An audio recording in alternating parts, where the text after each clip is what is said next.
Okay. So before I get carried away, I just want to give myself a reminder that this is going to be about my little brother, the oldest of my two youngest, or my two younger brothers. So God is perfect, and his timing is impeccable. I used to say that everything happens for a reason. As long as I can remember, I've been saying that. But it's just now recently that I'm understanding that, the weight of that. And maybe I still don't understand the full weight of that, but I know for sure that up until, this new chapter in my life, I really didn't understand. But I guess it was just something nice to say and something to have some hope in, believing that not everything is just by chance or happening randomly, that, we are here for a bigger purpose. Also, maybe just mentally, I wasn't ready to accept that lesson. So, I feel like I've always lived kind of a fast life. Like maybe, let me explain. Like I think fast. I talk fast. I definitely try to slow myself down. I go about my day really fast. I'm pretty quick on my feet. Kind of have to be. And anytime I had some kind of goal, I would just achieve it very quickly. If I wanted something, I would get it. And not to say that in kind of a spoiled brat way, although I did have moments like that and I still do. But what I'm talking about is that once I set my heart on something, once I set my mind, I'm going to do whatever it takes to get that thing, to achieve that goal.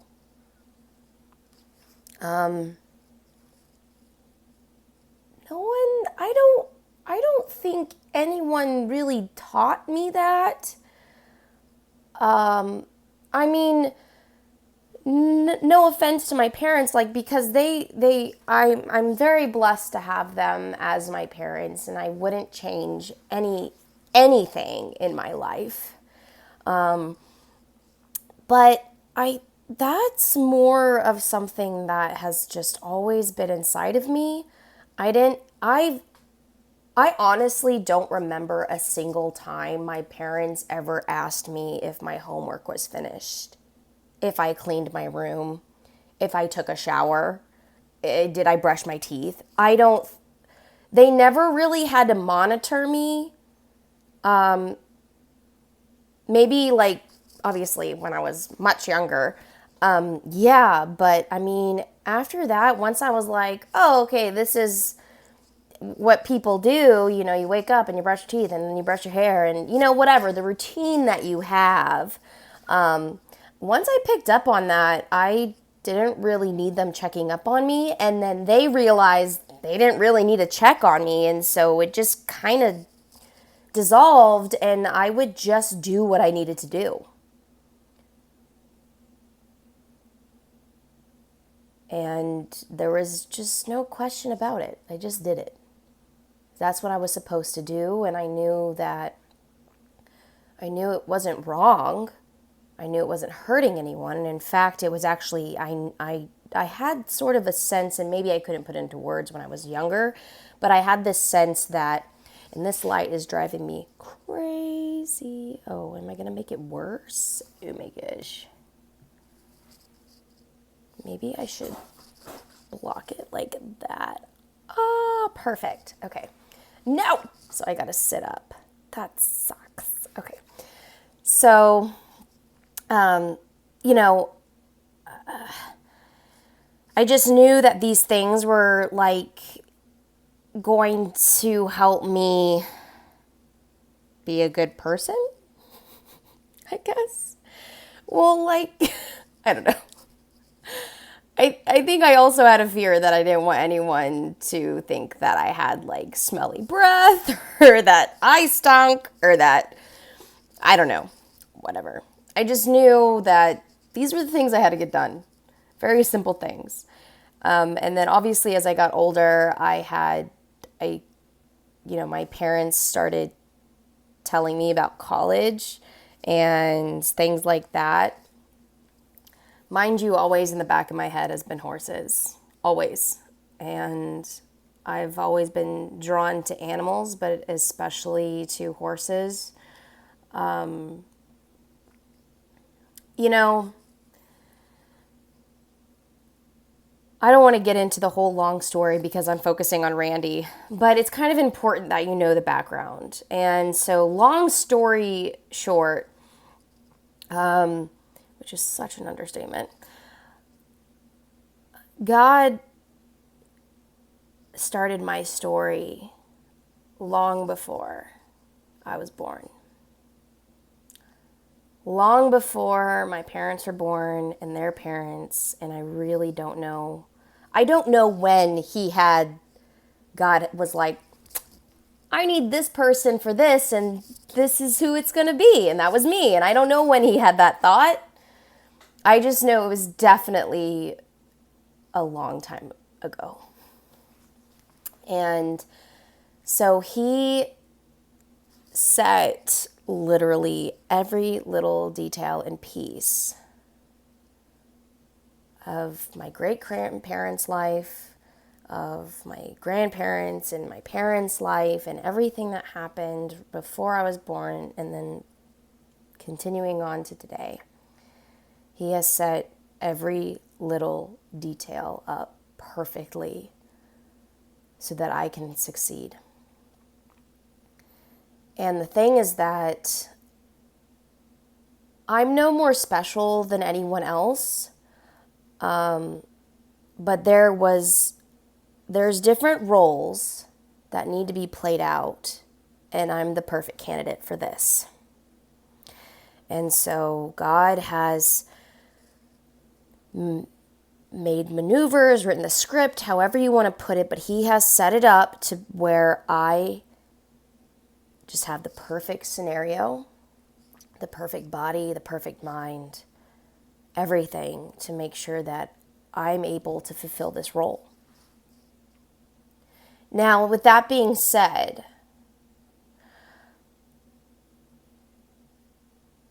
I'm the one doing the work. So, I guess to make a metaphor, God opens doors, but I have to be the one that actually walks through. So many times I look around, and especially like more recently, because I've just been freaking killing it in my life lately, like not to brag, but I've just come such a long way. And to finally feel like I'm right at the beginning of becoming the person that he's was like waiting for is really awesome.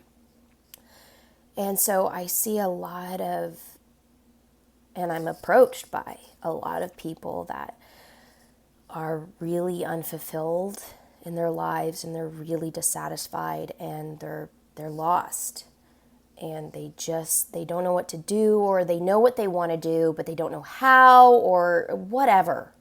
There's always something holding them back, and that's them looking at the door, the open door. They're just looking at it. It's there. It's right there. And maybe some of them have touched the handle. Maybe some of them have walked towards it. But you have to actually walk through. And after that door's open and you walk through that door, you're in this really cool room and a lot of just awesome things happen. And then there's another door that opens and you have to walk through it. Nothing's going to pick you up and make you go through that door. You have to actually pick up your feet and walk through. That's the scary part.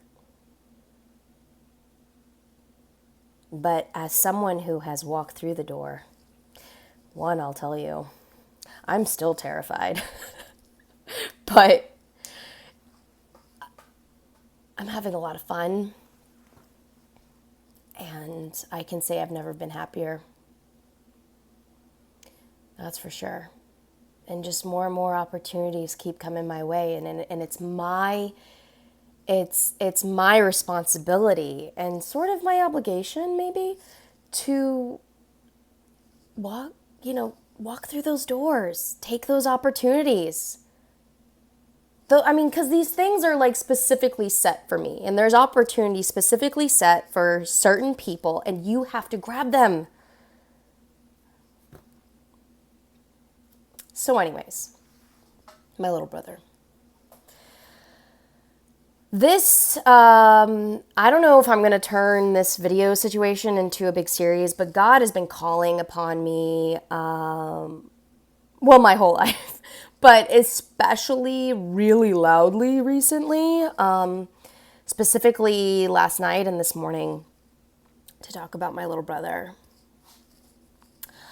I have not talked to my little brother in 2 weeks, whatever it is. I really miss him. I'll say that we have a fantastic relationship. I really think that, again, I could be wrong, but this is how I feel right now, is that he is the son that I'll never have.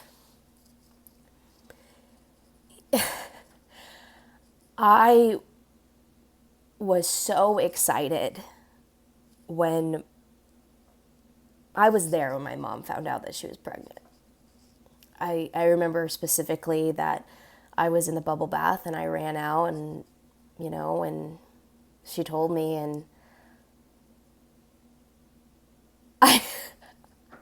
I can't remember if I went like this or if I went like this. I don't know, but I did some kind of big arm movement and was like, yes! Like, I was so excited. I had been asking for a younger sibling for so long, and I don't know, I wanted a sibling because I felt alone, and I really wanted someone to love. My parents were going through some crap, whatever. They're divorced now, so there's that story. But everything's cool now, but that's not the point. Boo-hoo, whatever. But the truth of the matter is that a divorce for a child that is, 4, 5 years old, that's pretty rough. The whole concept of that is pretty rough, especially when you see all your friends, their parents are together and blah, blah, blah, whatever. So I really needed someone to love. And,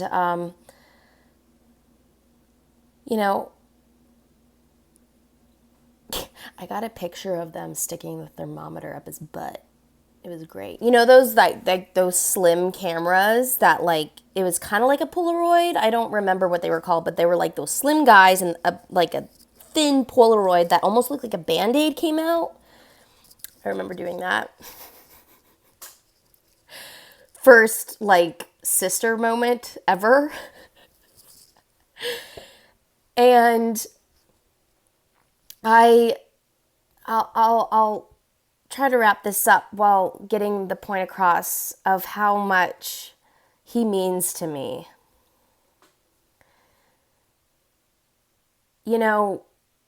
Being an older sibling has taught me so much. And I don't know if he realized, because we have another little brother. And so he's the older sibling to him. And I don't know if he's having this realization yet. Like, he's talked to me about him, but I don't know if, anyways, I don't know if he understands how much he has taught me and how much he was such a significant part of my story, and that God placed him in my life for very specific reasons. Because if I didn't have Randy, I would be a different person.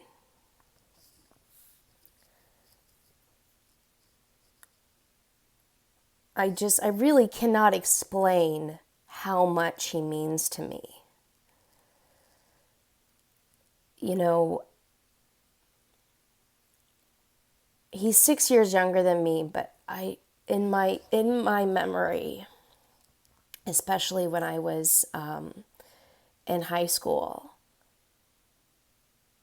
I just remember him being a part of, like, just, he was always with me and my friends. And he was just, it was easy because he's mature for his age, which can also be a downfall. I experienced that as well. But this guy, he is so intelligent. And so it was just really easy to hang out with him. Of course, I had moments where he annoyed the crap out of me.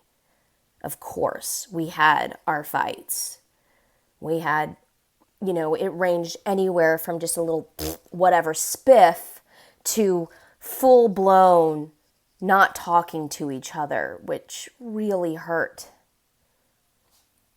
But without pain, you don't have growth. And so I wanted to make this video and just show my appreciation for him, because honestly, I would not be the person I am. I would be different without him. I would be different without a lot of, with anything that I don't have. I have all the right ingredients to make me me. He was a huge part of, and still is, of my experience in life, And I'm just very grateful that I have him.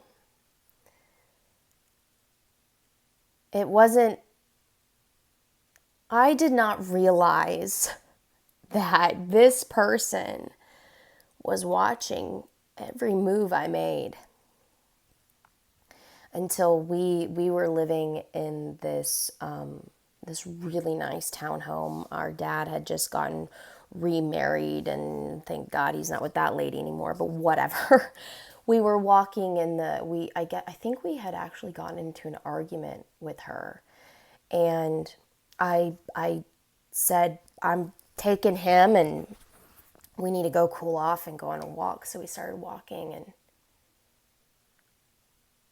I'm going to be very honest here, because one, if you see me, and it's not a long sleeve shirt, you could tell, but I'm past this. So I would cut myself. And at this point in my life, it was bad. And I was so consumed by what was going on in my life, I didn't think of how it affected Randy. And I didn't know what was going on in his life. So we're walking, and he's telling me about,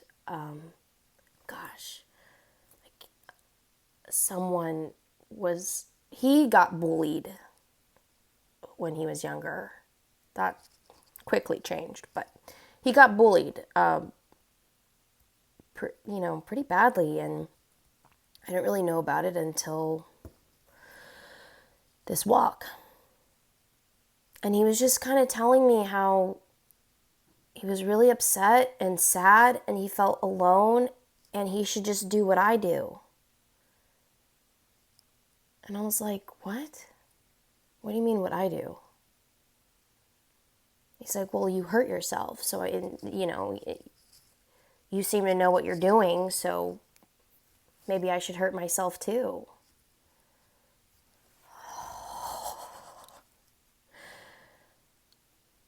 I became furious with myself in that moment. I was so selfish. And I forgot that this person that I asked so many times, so desperately felt like I needed and wanted in my life was finally here, and I was screwing it up. I realized that he watched every move I made. And I'll never forget that moment.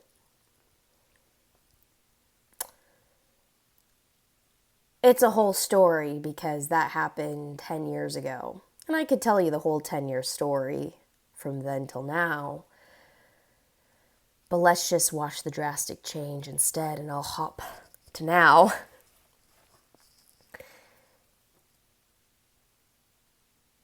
I have people counting on me.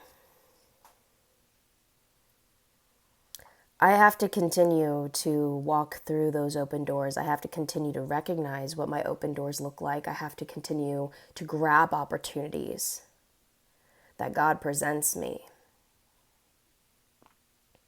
Because Randy's watching me. And I want him to see what it takes. And I want him to see how happy I am. I want him to see me succeed, and I want him to see me fail. And I want him to see me cry about certain things, because I still do. I still get upset. I can't be happy all the time. I need him to see that roller coaster. I need him to see that my lows really aren't that bad. And I need him to see that my highs are freaking awesome. I need him to see that everything I do is to serve the Lord. And I need him to see that that's how life should be lived. Because there's just no other way to be happy. There's just not. There's an emptiness without God. And people can tell themselves all they want, but there's an emptiness. And you're